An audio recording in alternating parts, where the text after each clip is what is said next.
Hi friends, welcome back to my channel. நம்ம இந்த சேனலில் பார்க்கக்கூடிய டாபிக் பார்த்திங்கன்னா ரொம்ப யூஸ்ஃபுல் அண்ட் இன்ஃபர்மேட்டிவான ஒரு வீடியோ. இந்த வீடியோ பார்த்திங்கன்னா ரொம்பவே உங்களுக்கு ஹெல்ப்ஃபுல்லாக இருக்கும். அதாவது யாரெல்லாம் பெண் குழந்தைகள் மட்டும் வைத்திருக்கீங்களோ உங்களுக்கு இந்த வீடியோ வந்துட்டு ஒரு கிஃப்ட்டுன்னு சொல்லலாம். உங்கள் வீட்டில் பெண் குழந்தைங்க இருக்கிறாங்கன்னா அப்போ உங்களுடைய குழந்தையினுடைய செலவுக்காக மாதம் 1800 ரூபாய் தமிழ்நாடு கவர்மெண்ட் வந்து கொடுக்குறாங்க. அதை எப்படி நீங்கள் அப்ளை பண்ணுறது, அதை எப்படி நீங்கள் வாங்கணுன்றதை பற்றி இந்த வீடியோவில் டீட்டெயில்டாக பார்க்கலாம். வீடியோக்குள்ளே போகிறதுக்கு முன்னாடி நீங்கள் நம்மளோட சேனலுக்கு புதுசாக இருந்தீங்கன்னா ப்ளீஸ் சப்ஸ்கிரைப் பண்ணிக்கோங்க. பக்கத்தில் பெல் ஐக்கனை கிளிக் பண்ணிக்கோங்க. அப்போ தான் போடக்கூடிய வீடியோஸ் உங்களுக்கு நீங்கள் பார்த்து தெரிஞ்சுக்கலாம். இந்த வீடியோ ஃபர்ஸ்ட்லேருந்து லாஸ்ட் வரைக்கும் ஸ்கிப் பண்ணாமல் பாருங்கள். அப்போ தான் நான் என்ன சொல்லியிருக்கேன்றது டீட்டெயில்டாக புரியும். இப்போ நம்ம பார்க்கக்கூடிய ஸ்கீம் பார்த்திங்கன்னா chief minister girl child protection scheme, அதாவது முதலமைச்சரின் பெண் குழந்தை பாதுகாப்பு திட்டம் 1, அடுத்தது 2. இது ரெண்டுமே இப்போ நம்ம பார்க்க போகிறோம். திட்டம் 1 பார்த்திங்கன்னா உங்கள் வீட்டில் ஒரு பெண் குழந்தை இருக்குது அப்படின்னா அந்த குழந்தையின் பேரில் 50,000 ரூபாய் ஃபிக்ஸட் டெபாசிட்டில் போட்டுருவாங்க, வைப்பு தொகை. சரிங்களா? இந்த வைப்பு தொகை பார்த்திங்கன்னா தமிழ்நாடு மின்விசை நிதி மற்றும் அடிப்படை வசதி மேம்பாட்டு நிறுவனத்தில் முதலீடு செய்யப்படுகிறது. அதனுடைய ரசீதி நகல் வந்து பெற்றோரிடம் ஒப்படைக்கப்படும் சொல்லப்பட்டிருக்காங்க. திட்டம் 2, உங்கள் வீட்டில் 2 பெண் குழந்தைகள் இருக்குது அப்படின்னா உங்களுடைய 2 பெண் குழந்தைகள் பேரில் 50,000 ரூபாய்க்கு பதிலாக 25,000 ரூபாய் வீதத்தில் 2 பெண் குழந்தைகளின் பேரில் ஃபிக்ஸட் டெபாசிட்டில் போட்டுருவாங்க. இதையும் இந்த மாதிரி தமிழ்நாடு மின்விசை நிதி நிறுவனத்தில் இன்வெஸ்ட்மெண்ட் பண்ணுறது மூலமாக அதன் மூலமாக உங்களுக்கு வட்டி வந்துட்டு வரும். இதனுடைய ரசீதி நகலும் பெற்றோரிடம் வழங்கப்படும் சொல்லியிருக்காங்க.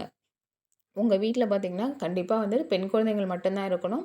அந்த 2 பெண் குழந்தைங்கயோ இல்லை ஒரு பெண் குழந்தையோ இருந்துச்சுன்னா நீங்கள் தான் அப்ளை பண்ண முடியும். இதே ஆண் வாரிசு இருந்துச்சுன்னா நீங்கள் அப்ளை பண்ண முடியாது, உங்களுக்கு எலிஜிபிள் கிடையாது.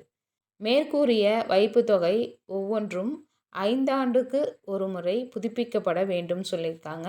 இந்த வைப்பு தொகை பார்த்திங்கன்னா இந்த ஃபிக்ஸட் டெபாசிட்டில் போட்டிருக்காங்க இல்லைங்களா, அது எப்போ எடுக்கலான்னு பார்த்திங்கன்னா 18 வயது நிறைவடைந்தவுடன் வட்டியுடன் சேர்த்து முதிர்வு தொகையாக பெண் குழந்தைக்கு வழங்கப்படும் சொல்லியிருக்காங்க. இந்த பலனை பெற பெண் குழந்தைகள் 10ஆம் வகுப்பு பொதுத் தேர்வு எழுதியிருக்க வேண்டும். மினிமம் 10th படிச்சிருக்கணும். அப்போ தான் வந்துட்டு இந்த அமௌண்ட் வந்துட்டு அவங்களுக்கு கிடைக்கும். அடுத்தது இவ்வாறு முதிர்வு தொகையானது பெண் குழந்தைகளின் உயர்கல்விக்கும் தொடரவும் உதவி செய்யப்படும் சொல்லியிருக்காங்க. 6வது வயது வந்த பிறகு அந்த பெண் குழந்தைக்கு அதிலிருந்து ஊக்கத்தொகையாக 1,800 ரூபாய் வழங்கப்படும் சொல்லியிருக்காங்க. இந்த திட்டத்திற்காக குடும்ப ஆண்டு வருமானம் பார்த்திங்கன்னா வரம்பு 72,000க்குள்ளே இருக்கணும்னு சொல்லியிருக்காங்க.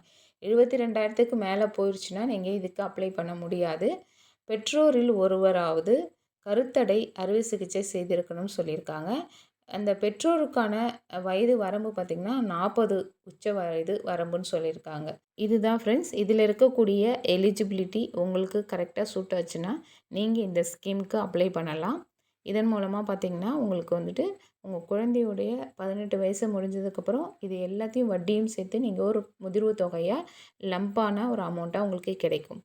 இதுக்கு உங்களுக்கு எலிஜிபிளாக இருந்துச்சுன்னா நீங்கள் ஷியோராக அப்ளை பண்ணுங்கள். இந்த ஸ்கீமில் நீங்கள் அப்ளை பண்ணணுன்னா ஒன்று இ-சேவை மையத்தில் போய் அப்ளை பண்ணலாம். அப்படி இல்லைன்னா உங்களுடைய டிஸ்ட்ரிக்டில் கலெக்டரேட் ஆஃபீஸ் இருக்கும் இல்லைங்களா, அங்கே போய்ட்டு நீங்கள் கேட்டிங்கனாலே உங்களுக்கு எல்லா டீட்டெயில்ஸ் சொல்லுவாங்க. அப்படியே நீங்கள் அங்கே அப்ளை பண்ணிக்கலாம். கண்டிப்பாக இந்த வீடியோவில் சொன்ன இந்த தகவல் உங்களுக்கு யூஸ்ஃபுல்லாக இருந்திருக்கும்னு நினைக்கிறேன். இந்த வீடியோ பிடிச்சிச்சுன்னா லைக் பண்ணுங்கள், ஷேர் பண்ணுங்கள், கமெண்ட் பண்ணுங்கள். இவ்வளோ நேரம் பொறுமையாக பார்த்ததுக்கு நன்றி. தேங்க்யூ, பாய்.